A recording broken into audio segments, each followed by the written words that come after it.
What does an attempted mugging of an IT manager late one night in London have to do with the way that records and movies are made today? During the production of The Lord of the Rings, Duncan Nemo, who was the IT manager for Peter Jackson's production company, was over from New Zealand walking through Soho in London at 5 a.m. He was talking on his mobile phone when two very large men approached him on the street. He was chased for 5 blocks through Soho and only just managed to get back to his hotel at the Dorchester. Unbeknownst to the guys that were chasing him, in his pocket was a first generation Apple iPod loaded with QuickTime files of the entire film of The Two Towers. If they had successfully robbed him, they would have walked away with the movie months before its release. Now this understandably sent shockwaves, not just through the production company in the studio, but through all of Hollywood studios, who were often delivering physical copies using runners at the time. So studios scrambled for some form of secure digital distribution. The system that ended up being used on many of the big movies came from a music software company that by that time no longer existed, but it used code that I actually helped develop. If you were making music in the mid-90s, there's a decent chance that you actually came across it or used it too. Now I haven't ever actually told this story other than informally to family and friends and in job interviews,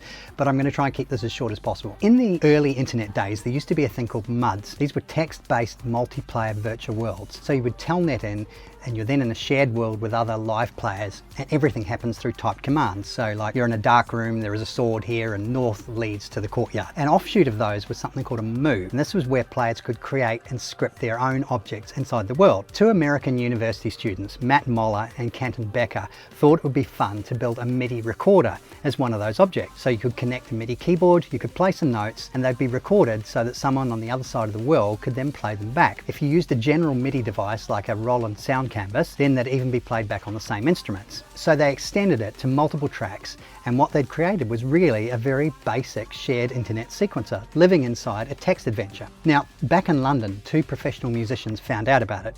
Willie Henschel, who was from the band London Beat, and Tim Brand from Dreadzone, who would later become the producer for bands such as London Grammar. They immediately saw what it could mean for professional music production.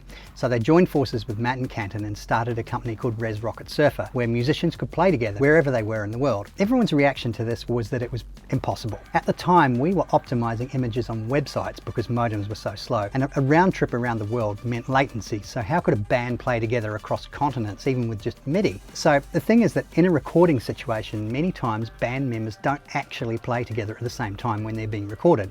So in this case, with this software, it would run in a loop, and each person was responsible for their own track no matter where you were. So you'd record your part locally, and when you were happy, you'd press send. Your track would then appear and sync up for everyone the next time around in their loop. So the latency really didn't matter. It also meant a track could evolve over hours as parts came in and out, which even made live performances possible. Now, Willie personally bankrolled it, and then money came in from successful UK-based musicians, bands, and record labels, enough to fund a development team to build a fully fledged network-connected sequencer. I was working as a research scientist at the Distributed Systems Technology Centre in Australia at the time, and in what was one of the most significant decisions of my life, I asked if they needed anyone with my skills in London. They said if I could get myself there, there was a job waiting for me. So I sold my car, I quit my job, and I moved to London to help build it. Now this was the beginning of the dot-com boom, and it was unlike anything that I've ever seen in 30 years as a developer. What we're seeing now with AI and then mobile before that, it's got nothing on it. We raised money from Paul Allen, who is co-founder of Microsoft, and renamed the company Rocket Network. We moved the entire operation to San Francisco, and the team grew from there. There were celebrities, bands, artists in the office every single day. When I give the list of who we worked with, most people don't actually believe me. I remember the receptionist coming in one day and saying there was a guy sitting in reception called Joe, and it turned out to be Joe Satriani.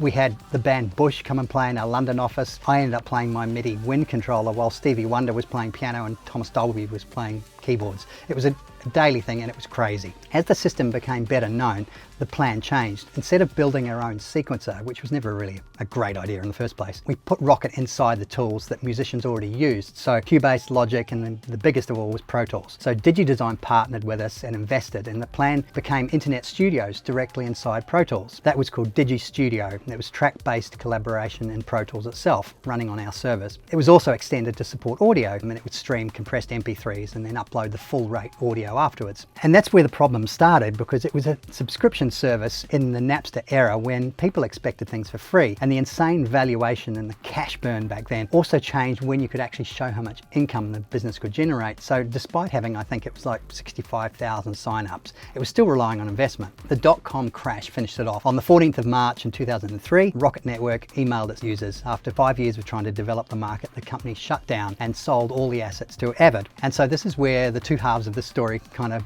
meet. DigiDesign, which was Avid's audio division, with the maker of Pro Tools, kept one piece of what we built, the delivery engine, the code that moved large files securely from one place to another. They wrapped it in 128-bit encryption and they put it in a box and they called it DigiDelivery. It could take entire Pro Tools sessions, but it could also move any audio, video and other assets between post-production studios. So for a Hollywood that was still very rattled by how close the two towers came to walking off in a mugger's pocket, it was exactly what was needed. It became close to ubiquitous in post-production, with sending eventually built straight into Pro Tools and Avid's picture editing systems as well. DigiDelivery owned that market for a few years until DigiDesign sold it in 2007 to Aspera, which was a small company built around a new protocol they'd written called FAST. So Aspera took over the whole market. They won an Emmy for engineering, and Apple used it for iTunes video uploads, Netflix used it for moving movie masters, and in 2014 IBM bought the company outright. The thing that started as MIDI jamming inside a text adventure is called IBM Aspera to this day. In 2016, Avid launched cloud collaboration in Pro Tools,